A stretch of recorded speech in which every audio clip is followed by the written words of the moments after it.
Demain, à propos du copywriting, et voici pourquoi. Quand tu demandes à la plupart des gens c'est quoi le copywriting, ils te répondent c'est écrire des pages de vente, des emails marketing, des posts sur Facebook ou des publicités. C'est faux.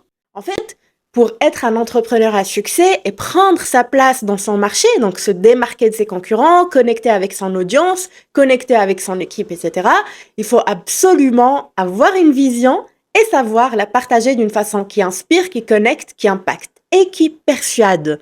Cette communication impactante et persuasive, comme nous vivons dans une ère où nos messages se passent à 90% par écrit, en fait, cette communication écrite, mais basée sur la persuasion, c'est le copywriting.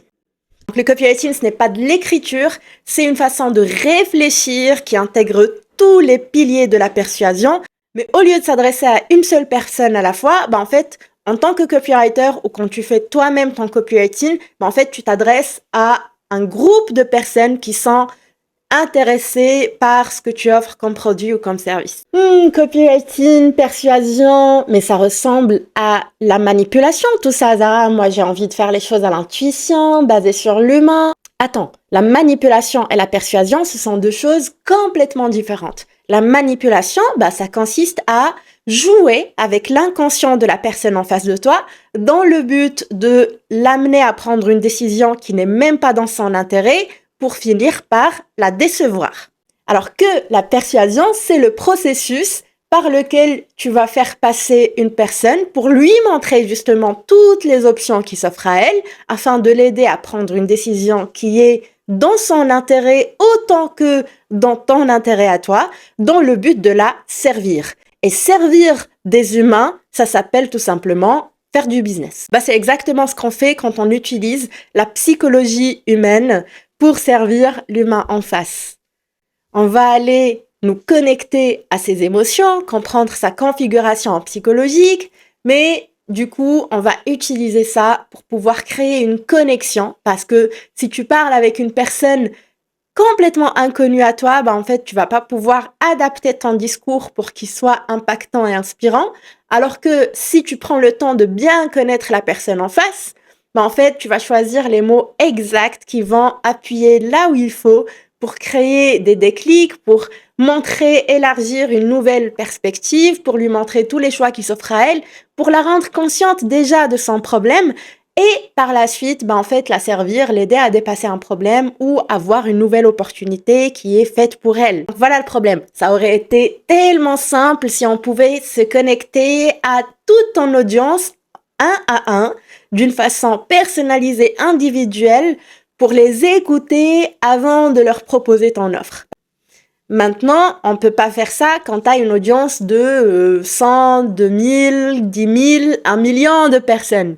Donc, la première étape pour avoir une communication impactante et dire exactement ce qu'il faut à ce groupe de personnes, ça va être d'aller étudier ces gens-là. Et les étudier, ça veut simplement dire t'intéresser à eux et chercher des éléments qui vont te permettre de comprendre leur configuration psychologique. Qu'est-ce qui les intéresse? Qu'est-ce qui les fait peur? Qu'est-ce qu'ils croient à propos de ce qu'ils sont en train de vivre?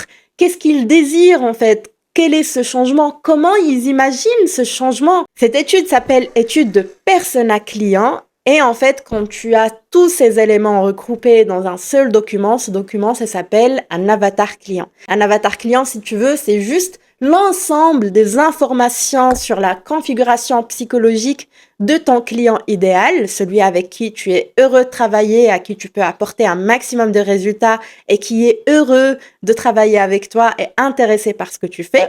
Comment on fait ça? C'est très très simple. On utilise tous les moyens qu'on a. Par exemple, si tu vends un programme de coaching sur la perte de poids, tu peux aller voir sur Instagram ce qui se dit sous les commentaires, tu peux aller voir sur les groupes Facebook dédiés au soutien aux personnes en surpoids, tu peux aller voir sous les livres qu'est-ce qui se dit, tu peux même carrément aller voir les introductions des livres qui traitent de ton sujet pour voir comment l'auteur va exprimer les problématiques de ses patients ou de ses, si c'est un médecin ou de ses lecteurs. Tu vas aussi pouvoir aller voir les témoignages de tes concurrents pour mettre le doigt sur le point précis que ton concurrent a pu toucher afin de faire mieux, bien sûr, ou tout simplement t'inspirer. En tout cas, tu as compris, tu utilises tout ce dont tu disposes pour aller noter vraiment sur papier ou sur un Google Doc tout ce que tu trouves sur ton avatar client. Après, on va passer à comprendre les niveaux de conscience de ton marché. Parce que quand tu t'adresses à ces gens-là, donc quand tu t'adresses à ton client idéal, à ton avatar client, tu dois pas oublier une chose très très importante qu'on oublie souvent dans ce processus de réflexion persuasive, c'est que ces 100, 200, 500, 1000, 2000 ou 1 million de personnes ne se trouvent pas tous au même endroit. Donc là, on a un client qui se trouve dans un point A, il a un problème, il souffre, ou bien il se sent bloqué, il a besoin d'aide pour trouver une nouvelle opportunité. Et il veut aller à un point B. Il a déjà réglé ce problème, ça y est, sa vie a changé, ou il a saisi l'opportunité et il est en train de vivre sa vie de rêve. Entre ces deux points, il y a un mur d'obstacles invisibles qui est fait de tout ce qu'il ne sait pas encore sur l'opportunité ou le problème et la solution, qui est fait de ses doutes, qui est fait de ses hésitations, de ses fausses croyances, etc., etc. Mais ça, c'est juste une façon de te montrer ton parcours client de A à B.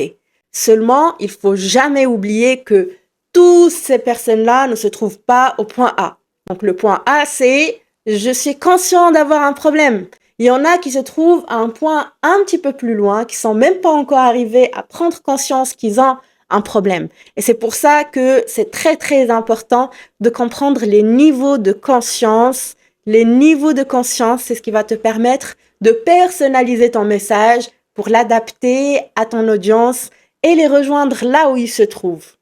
Pour les prendre par la main et les amener marche par marche à monter pour aller voir la vision que tu as de leur problématique, la vision que tu as de la meilleure solution pour régler cette problématique ou saisir cette opportunité. Et c'est ce que je vais t'expliquer dans la prochaine vidéo. Alors, active la petite cloche, abonne-toi si c'est pas encore fait, laisse-moi des commentaires si tu veux aller approfondir c'est quoi le copywriting, la persuasion, l'avatar client, tout ça, et je répondrai à très bientôt. C'était Zara H, je suis copywriter depuis 2017. J'accompagne les infopreneurs, les coachs et les thérapeutes dans la croissance de leur activité et je forme aussi la nouvelle école des copywriters. Je suis aussi podcaster, Boost en marketing, tu checkeras, c'est sur la même chaîne. Et je me lance dans cette aventure YouTube avec vous, avec le blog et la chaîne YouTube Impact Copywriting.